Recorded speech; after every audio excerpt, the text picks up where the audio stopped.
बुलेटिनच्या सुरुवातीलाच आता एक मोठी बातमी आहे। लोकसभा निवडणुकीसाठी काँग्रेसचा जाहीरनामा प्रसिद्ध झालेला आहे। सोनिया गांधी, राहुल गांधी, मल्लिकार्जुन खरगेंच्या उपस्थितीमध्ये काँग्रेसचा जाहीरनामा प्रसिद्ध झालेला असून काँग्रेसच्या जाहीरनाम्यात 5 न्याय 25 हमींचं आश्वासन, 30 लाख तरुणांना नोकऱ्या देण्याची काँग्रेसची हमी, तर ज्ञान संकल्पनेवर आधारित काँग्रेसचा हा जाहीरनामा आहे। ज्ञानचा अर्थ जी म्हणजे गरीब, वाय म्हणजे युवा, ए म्हणजे अन्नदाता, तर एन नारी म्हणजेच ज्ञान। आणि त्याचबरोबर काँग्रेस जातीय जनगणना करेल आणि आरक्षणावरील 50% मर्यादा हटवेल असा उल्लेख जाहीरनाम्यात करण्यात आलाय। आणि याविषयी आपण जाणून घेऊयात। आमचे प्रतिनिधी प्रशांत लीला रामदास आपल्या सोबत आहेत। प्रशांत, आपण पाहतोय काँग्रेसने आपला जाहीरनामा प्रसिद्ध केलेला आहे। अनेक गोष्टी या जाहीरनाम्यात नमूद करण्यात आल्यात। काय प्रतिक्रिया उमटतात काँग्रेसच्या जाहीरनाम्यावरून?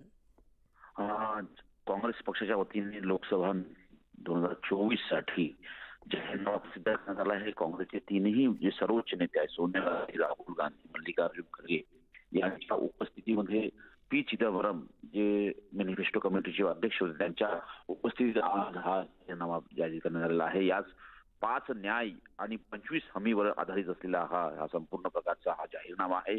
त्यामध्ये 30 लाख लोकांचा जसा उल्लेख केला, 30 लाख नोकऱ्या देण्याचा उल्लेख केला आहे। सोबतच युवा दारपण 5,000 कोटी रुपये देखील देण्यात येणार आहे।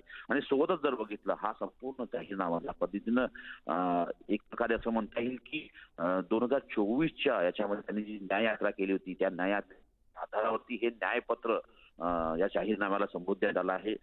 काँग्रेस जाहीरनाम्याची व्यापक थीम ठेवण्यात आली आहे, त्याला ज्ञान संबोधण्यात आलं आहे। 5 न्याय आणि 25 आश्वासन अशा प्रकारचे हे प्रमुख मुद्दे यामध्ये असणार आहे। 50% आरक्षणाची जी मर्यादा आहे त्यासाठी घटना दुरुस्ती करू असं त्यांनी स्पष्ट केलेलं आहे। सोबतच केंद्र सरकारच्या अंतर्गत ज्याही शासकीय संस्था आहे त्यामध्ये नोकरी आरक्षणात देण्यासंदर्भात निर्णय आणि जाहीर SC, ST, OBC खासगी शिक्षक आरक्षण देण्यात येईल। आणि सोबतच जर बघितलं 25 सोबत त्यांनी सुविधा वाढवण्यात येईल। औषधांसाठी सार्वत्रिक मोफत आरोग्य सेवा सुरू करण्यासंदर्भात देखील या संपूर्ण जाहीरनाम्यात स्पष्ट करण्यात आलाय। आणि गेल्या काही दिवसांच्या पद्धतीनं काँग्रेस जातीय जनगणना हा मुद्दा धरत आहे, तो मुद्दा या निमित्ताने असेल। धन्यवाद प्रशांत या सविस्तर माहितीसाठी।